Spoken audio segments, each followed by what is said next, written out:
الحمد للہ رب العالمین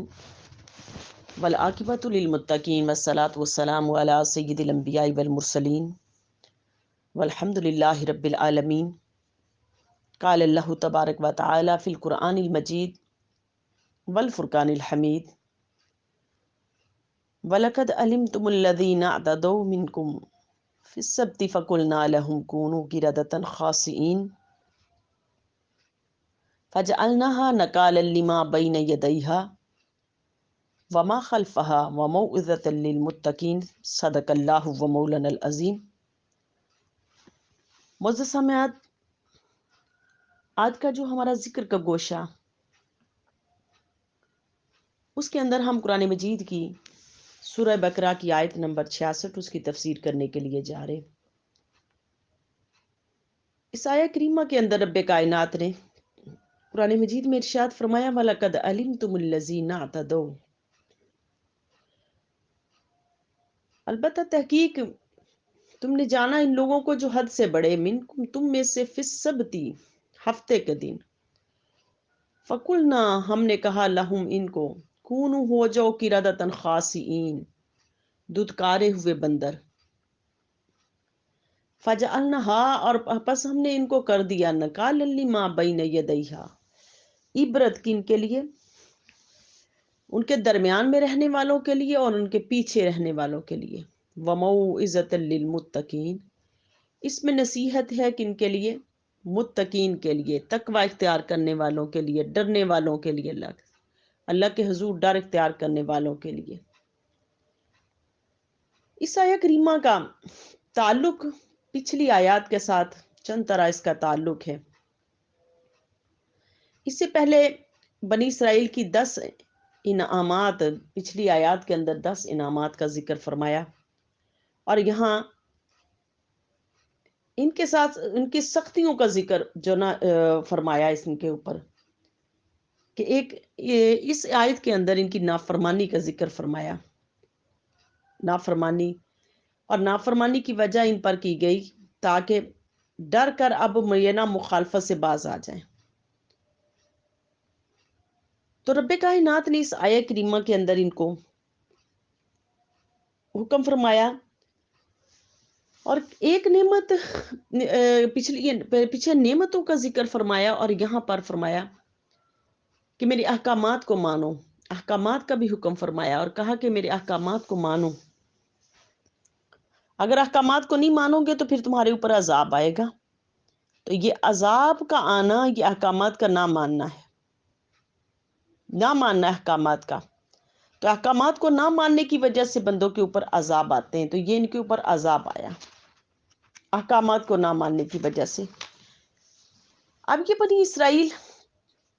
اللہ پاک نے یہود کو یہاں پر جو ذکر کیا یہود کا،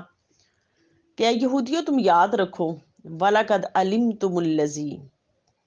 وَلَقَدْ عَلِمْتُمُ الَّذِي، اس بمانا اذکرو، پیچھے جو اس بمانا اذکرو، بار بار اذکرو کا ذکر فرمایا، یہاں پر وَلَقَدْ عَلِمْتُم، کیا تم نے جانا نہیں، کہ حضور علیہ الصلوۃ والسلام کو مخاطب کر کے رب کائنات فرما رہے کہ محبوب آپ نے دیکھا نہیں پہلی امتوں نے کیا کیا، کہ جب وہ حد سے بڑے۔ اب یہ ہفتہ کا دن فی السبت، یعنی کہ ہفتے کا دن کیا تھا اس کے اندر، وَلَقَدْ عَلِمْتُمُ الَّذِي نَاعْتَدَوْا، وہ لوگ جو حد سے بڑے، کس دن، ہفتے کے دن۔ ہفتے کا دن فی السبت، سبت کا لغوی معنی ہے قطع کرنا، یعنی کہ یہ جو ہفتے کا دن تھا اس لیے اس کو یوم السبت کہتے ہیں، کہ یہود اس دن جو نا عبادت کرتے تھے اور دینی کاروبار سے لگ رہنا ان پر فرض تھا، اس لیے جو نیند ہے اس کو بھی سبت کہا جاتا ہے، کیونکہ یہ بھی دنیا کے کام کاج، جب کوئی انسان نیند کے اندر ہوتا ہے تو دنیا کے جتنے کام ہیں وہ ان سے منقطع ہو جاتے ہیں، تو اسی وجہ سے اس کو السبت کا فرمایا گیا، نیند کو بھی السبت فرمایا گیا۔ تو یہ السبت وہ دن تھا کہ جس دن ان کو منع فرمایا گیا تھا کہ تم اس دن باز آ جاؤ، اس چیز سے باز آ جاؤ، یعنی کہ اس دن میں عبادت کا دن ہے، تم اس دن میں شکار نہ کرنا۔ اب یہ بنی اسرائیل کے لیے ایک خصوصی دن تھا کہ اس دن ان کو منع فرمایا گیا تھا کہ اس دن تم نے شکار نہیں کرنا۔ تو اللہ پاک نے ان کو شکار کرنے سے منع کیا اس دن کے ساتھ، تو اب یہ شکار سے باز نہیں آئے۔ اب اللہ پاک نے ان کی ایک آزمائش کی تھی۔ خلاصہ تفسیر اس کا یہ ہے کہ یہ جو قوم تھی، یہ بنی اسرائیل موسیٰ علیہ الصلوۃ والسلام کے بعد، یعنی کہ موسیٰ علیہ الصلوۃ والسلام کے بعد یہ قوم آئی، حضرت داؤد علیہ الصلوۃ والسلام کا زمانہ تھا۔ تو یہ اس قوم کو منع کیا گیا تھا کہ تم ہفتے والے دن شکار نہ کرنا، جیسے کہ ہر قوم کے لیے ایک دن عبادت کا مقرر کیا گیا۔ عبادت کا، ویسے تو عبادت مسلمانوں کے لیے تو ہر دن کی عبادت ہے، لیکن ان کے لیے ایک خاص دن مقرر کیا گیا تھا، جیسے کہ اسلام میں جمعہ کا دن مسلمانوں کے لیے ہے کہ اس دن وہ خاص کر کے جمعہ کی نماز پڑھتے ہیں اور عزت والا دن ہے، اور عیسائیوں کے لیے اتوار کا دن تھا کہ وہ اتوار کے دن کی عبادت کرتے، اور ہندوؤں کے لیے منگل کا دن، اور یہودیوں کے لیے ہفتے کا دن محترم تھا۔ مگر فرق یہ ہے کہ اسلام میں صرف ان لوگوں پر جمعہ کی نماز فرض ہے کہ جو جمعہ کی نماز جا کے پڑھتے ہیں، باقی مرد اور بچے، عورتیں جو بچے ہیں، وہ اس کے مکلف نہیں ہیں۔ اگر تو علیحدہ کسی جگہ پر جیسے مسجد نبوی کے اندر آج اہتمام ہے، وہاں جا کے خواتین اور بچے بھی پڑھتے ہیں، کیونکہ خواتین کے اوپر فرض تو نہیں ہے جمعہ کی نماز، تو اس لیے جو جمعہ کی نماز جو ہے نا، یہ مردوں کے اوپر فرض ہے، چھوٹے بچوں کے اوپر بھی یہ فرض نہیں ہے۔ یہ تو اس کی ادائیگی یہ جو نا صرف مردوں کے لیے فرض کر دی گئی۔ تو یہ یہودی اور عیسائیوں کے ہاں ان سارے دنوں میں دنیاوی کاروبار کرنا حرام تھے، لیکن مسلمانوں کے لیے اس دن میں، جمعے کے دن، صرف جمعہ کی جب پہلی اذان آ جاتی ہے اس سے لے کے جمعہ پڑھنے تک جو کاروبار کرنا حرام ہے، اس کے علاوہ سارا دن میں وہ اپنا کاروبار جو اور تجارت وہ کر سکتے ہیں، اپنے دنیا کے معاملات باقی نبھا سکتے ہیں۔ اب یہ ان امتوں کے لیے، یہودیوں اور عیسائیوں کے لیے پورا پورا دن جو یہ نا کاروبار کرنا یہ منع تھا، خاص کر کے ان کے لیے جو نا بنی اسرائیل کے لیے اس دن شکار کرنا سخت منع تھا، شکار کرنا سخت منع تھا اس میں۔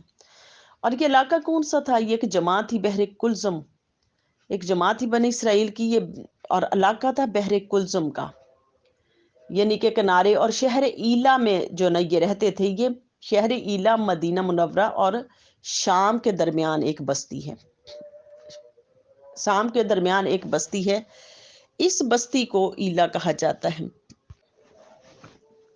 اب یہ لوگ شہر ایلا کے رہنے والے تھے، اور یہ مچھلی کے بہت شوقین تھے، مچھلی بہت شوق سے کھاتے تھے، بہت شوقین تھے مچھلی کے۔ اب ہفتے کے دن ان کو مچھلیوں کا شکار کرنے سے منع فرما دیا گیا۔ اب ان کی آزمائش تھی، کہ ہفتے والے دن جو خوب مچھلیاں جو نا سمندر کے اندر آ جاتی، اور وہ سمندر کے اندر اتنی مچھلیاں ہوتی کہ وہ سر اٹھا اٹھا کے ان کو دیکھتی، اور یہ لوگ اس سے محظوظ ہوتے، اور ان کے منہ میں پانی آتا کہ اس دن اتنی مچھلیاں آتی، آگے پیچھے اتنی مچھلیاں نہیں آتی۔ اور یہ لوگ اب یہ ترکیب کرنے لگے بعض کیا ایک قول یہ بھی ہے کہ یہ مچھلیاں اس مچھلی کی زیارت کرنے کے لیے آتی تھیں جو حضرت یونس علیہ الصلوۃ والسلام کو پیٹ میں رکھنے والی مچھلی تھی، ایک قول یہ بھی ہے۔ لیکن یہ ہے کہ یہ مچھلیاں جو ہے نا خصوصی مچھلیاں تھی کہ ان کی آزمائش کے لیے آتی تھی، کہ پہلا قول جو یہ زیادہ راج ہے کہ یہ ان کی آزمائش کے لیے آتی تھی۔ اور اب یہ لوگ ان کا شکار کرنا چاہتے تھے، اور شکار کرنے کے لیے اب انہوں نے ہیلے بنانے شروع کیے۔ اب ان میں سے ایک ذہین فتین شخص، اس نے کیا کیا کہ گڑھا بنایا، اور گڑھا بنا کے اب ان کو منع کیا گیا تھا تو اس نے گڑھا بنایا اور ایک نالی بنائی سمندر کے درمیان۔ جب وہ سمندر کی جو نا لہریں آتی اور وہ پانی جو نا دھکیل دیتا مچھلیوں کو اس نالیوں کے سے اس گڑھے کے اندر، وہ مچھلیاں آ جاتی۔ جمعے کے روز اور یہ گڑے بناتے، اور ہفتے کے روز یہ شکار اس کے اندر مچھلیاں آ جاتی اور آگے جا کے اتوار کو یہ شکار کر لیتے۔ جب یہ شکار کر لیتے تو انہوں نے جو پہلے شخص نے یہ واقعہ ایسے کیا، اور اس نے جا کے مچھلی جو گھر کے اندر دی اور جا کے پکائی، دوسرے علاقے والے لوگوں کو، ہمساؤں کو خوشبو آئی، انہوں نے کہا تم نے کیسے کیا؟ اس نے کہا میں نے ایسے کیا۔ پہلے تو وہ بتا نہیں رہا تھا، پھر اس نے بتایا کہ میں نے ایسے ایسے کیا۔ اب وہ کرتے کرتے دوسرے لوگوں کو بھی اب عادت پڑ گئی، عادت پڑ گئی۔ اب وہ عادت پڑی کہ وہ بھی ایسے ہی حوض بنانے شروع ہو گئے، بڑے بڑے انہوں نے گڑھے کھود لیے، نالیاں بنا لی، اور وہ جاتے جمعہ کی شام کو ان نالیوں کو منہ کھول دیتے، اور وہ نالیوں کے اندر مچھلیاں آ جاتی، اور اتوار کو وہ جا کے گڑھوں کو میں سے ان مچھلیوں کو پکڑ لیتے۔ اب کہا جاتا ہے یہ 40 سال یا 70 سال تک یہ کام کرتے رہے، 40 سال یا 70 سال تک یہ کام کرتے رہے، اور مسلسل کرتے رہے، یہ کام مسلسل کرتے رہے۔ اب ان کی بھی 3 جماعتیں بن گئی، اور یہ لوگ کل 12,000 کے قریب تھے، 12,000 کے قریب تھے، ان کی 3 جماعتیں بن گئی۔ ایک جماعت جو تھی وہ شکار کرنے والی تھی، دوسری ان کو منع کرنے والی تھی، اور تیسری جو ہے نا وہ خاموش ہو کے بیٹھ گئی، وہ یعنی کہ منع کرتے کرتے خاموش ہو کے بیٹھ گئی، ایک ان کا ساتھ دے رہی تھی اور ایک کر رہی تھی۔ اللہ رب العالمین نے اب جب دیکھا کہ وہ جو خاموش ہو کے بیٹھ گئے منع کرتے کرتے، جب یہ نہیں منع ہوئے، انہوں نے ان کے درمیان ایک دیوار کر لی اور خاموش ہو کے بیٹھ گئے، اور بیٹھ گئے تاکہ یہ ان کا حصہ ہی نہ بنے۔ داؤد علیہ السلام ان کو منع کرتے رہے مگر یہ نہیں باز آئے۔ جب نہیں رکے تو پھر انہوں نے رب کائنات سے دعا کی کہ رب کائنات یہ نہیں رک رہے، 70 سال سے یہ ایک ہی گناہ کرے چلے جا رہے ہیں۔ تو اللہ رب العالمین نے پھر حکم دیا ان کو کہ اب کیا ہو جاؤ، خاصین دھتکارے ہوئے بندر۔ اب بندر بھی عام طور پہ بندر نہیں تھے، آپ آج بھی دیکھیں جنہوں نے پالتو بندر جو نا پالے ہوئے ہیں، وہ بندروں کو رکھتے ہیں اپنے پاس، بندروں کو اپنے پاس رکھتے ہیں، مگر یہ وہ بندر تھے، اللہ پاک نے خاصین کہا کہ یہ خاصین دھتکارے ہوئے بندر تھے، کہ ان کے پاس سے بدبو آتی تھی، گن آتی تھی ان کے پاس سے، یعنی کہ ان کی جو نا صورتیں تو جو ویسے ہی رہیں، مگر عقل اور حواس جو وہ بھی ان کی سلامت رہی، اور ان کی قوت گویائی یعنی کہ بولنے کی جو قوت تھی اللہ پاک نے وہ چھین لی۔ اب اگر کوئی کلام کرتا تو اپنا سر ہلا دیتے، یوں کر کے سر ہلا دیتے، اور کلام جو نا ان کا چلتا رہتا۔ اب یہ بڑے پریشان ہوئے اور روتے رہتے، پھر ان کے چہروں پر آنسو تھے، ایک دوسرے کو دیواروں پہ چڑھ کے دیکھنے لگے، جب دوسروں کو دیکھتے وہ بھی بندر بن چکے تھے، پیچھے دم تھی، دم ہلا دیتے اپنی، اس طرح کا معاملہ، اور بدبو اتنی آتی کہ کوئی ان کے پاس نہ بیٹھتا۔ تو ان کے اوپر یہ عذاب آیا، اور یہ کتنے دن رہا؟ 3 دن تک یہ زندہ رہے، 3 دن تک زندہ رہے، پھر ان کی موت واقع ہو گئی، موت واقع ہو گئی، روتے رہے اور اسی سے ان کی موت واقع ہو گئی، روتے روتے ان کی موت واقع ہو گئی۔ آج کے جو بندر ہیں یہ بندر ان کی نسل میں سے نہیں ہیں، بندروں کی یہ ان کا جو بندروں کا تھا نا، یہ مسخ مانوی تھا، مسخ سوری نہیں تھا، یعنی کہ ان کی صورتیں مسخ نہیں ہوئی تھی، ان کی صورتیں مسخ نہیں ہوئی تھی، بس ان کے جسم جو تھے وہ مسخ ہو گئے تھے، بندروں جیسے ہو گئے تھے، باقی عقل اور حواس ویسے ہی رہی۔ تو 3 دن کے اندر یہ ختم ہو گئے، اب کے بندر ان کی نسل میں سے نہیں ہیں، ان کی نسل میں سے آج کے بندر یہ نہیں ہیں۔ تفسیر عزیزی کے اندر حضرت ابن عباس کا ایک واقعہ نقل ہے کہ آپ حضرت اکرمہ رضی اللہ تعالیٰ عنہ کے پاس بیٹھے ہوئے تھے، اور ان کے حضرت اکرمہ رضی اللہ تعالیٰ عنہ آپ کے شاگرد تھے، تو آپ رو رہے، تو حضرت اکرمہ رضی اللہ تعالیٰ عنہ نے پوچھا کہ کیا بات ہے، آپ کیوں رو رہے؟ آپ نے فرمایا کہ بنی اسرائیل کے اوپر عذاب آیا کہ 2 جو جماعتیں تھیں، یہ ایک جماعت کرنے والی تھی، دوسری ان کے ساتھ دینے والی تھی، ایک جماعت ان کو منع کر کے خاموش ہو کے ایک سائڈ پہ بیٹھ گئی، اب 2 جماعتوں کو عذاب ہوا، تیسری جماعت کو پتہ نہیں اس کے ساتھ کیا حسن سلوک ہوا ہوگا۔ تو حضرت اکرمہ رضی اللہ تعالیٰ عنہ فرمانے لگے بھئی بات یہ ہے کہ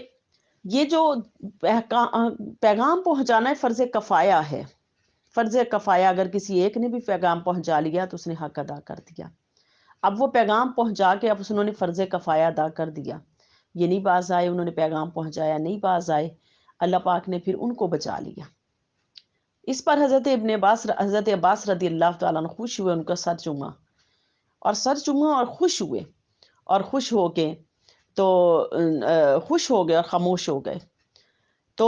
اور یہاں دیکھو کہ اس آیہ کریمہ کے اندر ہمیں ابھی چند فائدے بھی حاصل ہوئے، چند فائدے حاصل ہوئے اس آیہ کریمہ سے۔ پہلا فائدہ یہ ہے، پہلا فائدہ یہ حاصل ہوا کہ گناہ جو ہے وہ صغیرہ ہو چاہے کبیرہ، کبیرہ تب بنتا ہے جب وہ بار بار کیا جائے، صغیرہ گناہ بھی وہ کبیرہ بن جاتا ہے بار بار کرنے کی وجہ سے۔ دوسرا فائدہ یہ ہے کہ کسی گناہ پر عذاب نہ آنا اس کے جائز ہونے کی دلیل نہیں ہے، جائز ہونے کی اس گناہ کے دلیل نہیں ہے۔ دیکھو یہود نے 70 سال تک گناہ کیا، اللہ پاک مہلت دے رکھی ہے، اللہ پاک نے، اللہ پاک بندے کو مہلت دے دیتے ہیں۔ اللہ پاک کہتے ہیں کہ مہلت ہے تمہارے لیے اس گناہ پر، مہلت ہے۔ اور پھر رب کائنات کی پکڑ جو ہے وہ عذاب کی طرف جاتی، کہ پھر بندہ کو جب پکڑتے ہیں تو پھر اللہ پاک اس کو ڈھیل نہیں دیتے، پھر پکڑ لیتے ہیں۔ تیسرا فائدہ کہ دوسروں کی مصیبتوں سے نصیحت حاصل کرنا چاہیے، ان کے واقعات کی خبر رکھنا بھی ضروری ہے، ان کی واقعات کی خبر رکھنا بھی ضروری ہے اور نصیحت تاکہ واقعات کی خبر رکھ کے اپنی آپ کی اصلاح کی جائے، نہ کہ دوسروں کے واقعات کے اندر صرف ان کی جو نا ان کی نظر، ان کے اندر ہی نظر نہ رکھی جائے بلکہ اپنی اصلاح کے لیے نظر رکھی جائے۔ یہ اس کا فائدہ ہے۔ اور چوتھا فائدہ کہ خوشی کے وقت گلے ملنا، معانقہ کرنا، یہ سنت صحابہ ہے، کہ اس واقعے کے اندر حضرت ابن عباس کے جو نا واقعے کے اندر کہ انہوں نے خوشی میں حضرت اکرمہ رضی اللہ تعالیٰ عنہ کو اپنے گلے لگایا اور بوسہ لیا، یہ سنت صحابہ ہے۔ اور پانچواں فائدہ اس کے اندر کہ بدکاروں سے، یعنی کہ گناہ گاروں سے، بدکاروں سے دور رہنا چاہیے، اور ان کے ساتھ نیکوکاروں پر بھی عذاب آ جاتا ہے۔ نہیں تو کہ آپ جتنا یا تو ان کو بھلائی کی طرف لے کے آئیں، اور اگر کسی گناہ گار کے ساتھ رہیں گے تو وہ گناہ گار تمہیں بھی گناہ کی طرف لگا دے گا۔ اگر تمہارا تقوی اتنا کمزور ہے، تمہارا تقوی اتنا اچھا مضبوط نہیں ہے، تو پھر گناہ گاروں کے ساتھ بیٹھنا اٹھنا یہ تمہیں بھی اس گناہ کی طرف لے جائے گا۔ اور چھٹا فائدہ اس آیت سے یہ ملا کہ تبلیغ صرف عالموں پر ہی فرض نہیں، ہر بندے پر فرض ہے، ہر بندے پر فرض ہے کہ وہ جہاں پر بھی جتنا اس کو علم ہے اپنے علم کے مطابق وہ علم کے مطابق دوسروں کو نصیحت کرتا رہے۔ جہاں اس کو علم نہیں ہے وہ علم لے اور لے کے دوسروں کو نصیحت کرتا رہے۔ یہ ہر بندے کا فرض ہے کہ رب کائنات نے فرمایا کنتم خیر امت اخرجت للناس، کہ تم بہترین امت میں سے ہو، کس وجہ سے کہ تم نیکی کا حکم دیتے ہو، برائی سے روکنے والے ہو۔ اور ساتواں فائدہ کہ دوسروں کے گناہ سے راضی ہونا بھی گناہ ہے، کفر سے راضی ہونا کفر ہے، اور بلا وجہ اس کی تردید نہ کرنا بھی جرم ہے، بلا وجہ اس کی تردید نہ کرنا بھی جرم ہے۔ حضرت ابن عباس نے حضرت اکرمہ کی تقریر سے جو نا یہ ثابت ہوا کہ اگر کسی کو گناہ کرتے ہوئے دیکھو، اگر طاقت ہو تو گناہ سے روکنے کی تو اس کو زبان سے روکو، اگر نہیں، یہ حدیث پاک ہے کہ اگر طاقت ہے تو زبان سے روکو، اگر زبان سے نہیں تو ہاتھ سے روکو، ہاتھ سے نہیں تو پھر دل کے اندر برا جانو۔ یعنی تینوں صورتوں میں تم تبلیغ کرو، لوگوں کو روکو، گناہ سے روکو۔ آج ہمارے معاشرے کے اندر دیکھ لیں کتنے معاملات ایسے ہیں کہ ہم خاموشی کے ساتھ دیکھ رہے ہیں، ہم کسی کو روکتے نہیں ہیں اس سے۔ اور آٹھواں فائدہ کہ حضور کے تمام نبیوں کے صحابہ سے افضل ہیں، حضور کی امت تمام امتوں سے افضل ہے۔ اور اللہ تعالیٰ نے حضور علیہ السلام کے صحابہ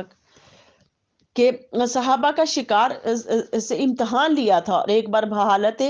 احرام شکاری جانور ان کے خیموں پر آئے، مگر کسی نے بھی آنکھ اٹھا کے نہیں دیکھا۔ صلح حدیبیہ کے موقع پر اب منع فرمایا گیا تھا کہ تم نے شکار نہیں کرنا، تو پرندے جو ان کے سروں کے اوپر منڈلا رہے تھے لیکن کسی نے بھی شکار نہیں کیا۔ اللہ رب العالمین نے امت مسلمہ کی اس طرح حفاظت فرمائی، صحابہ کرام کی اس طرح حفاظت فرمائی۔ تو اس آیت سے دیکھیں ہمیں کتنے فائدے حاصل ہوئے۔ تو اللہ رب العالمین کی بارگاہ اقدس میں میری التجا ہے کہ اللہ رب العالمین ہمیں اس قرآن مجید کی فیوز و برکات کو سمیٹنے کی اللہ رب العالمین ہمیں توفیق عطا فرمائے، اور اللہ پاک ہماری زندگی میں بے پناہ برکات عطا فرمائے، اور زندگی کی نحوستیں اس قرآن مجید کی برکتوں سے اللہ پاک ہماری دور فرمائے، اور وما علینا الا البلاغ، صدق اللہ و مولانا العظیم۔